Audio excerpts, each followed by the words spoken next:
નમસ્કાર, news plus ગુજરાતીમાં આપનું સ્વાગત છે।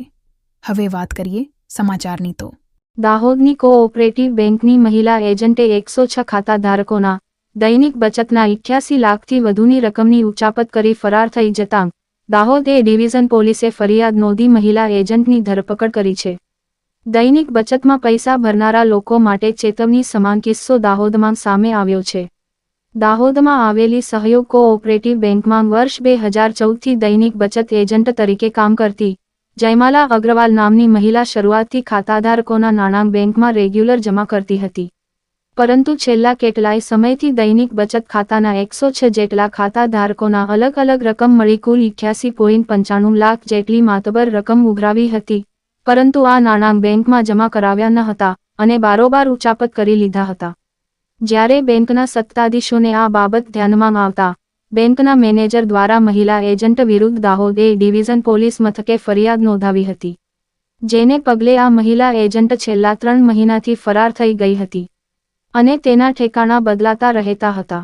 મહિલા એજન્ટની શોધખોળ કરવા પોલીસની ટીમો કામે લાગી હતી અને ટેકનિકલ એનાલિસિસ તેમજ હ્યુમન સોર્સના આધારે પોલીસને માહિતી મળતા દાહોદના મંડાવાવ રોડ સ્થિત પોતાના ઘરેથી આ મહિલા ઝડપાઈ જતાં પોલીસે જયમાલા અગ્રવાલની ધરપકડ કરી કાયદેસરની કાર્યવાહી હાથ ધરી છે।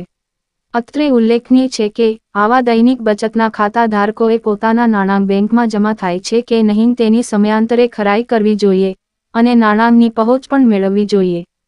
બનાવ હકીકત એ પ્રકારની છે કે આશરે 2.5 માસ પહેલાં દાહોદમાં આવેલી સહયોગ કોઓપરેટિવ સોસાયટીમાંથી જયમાલાબેન બાબુલાલ અગ્રવાલ નામના વ્યક્તિ કે જે ત્યાં નોકરી કરતા હતા, એમણે અલગ અલગ લોકો પાસેથી 88,95,000 જેટલી રકમ મેળવી બેંકમાં જમા નહીં કરી અને બેંક સાથે ફ્રોડ કર્યું હોય એ પ્રકારની એક કમ્પ્લેન મળી હતી।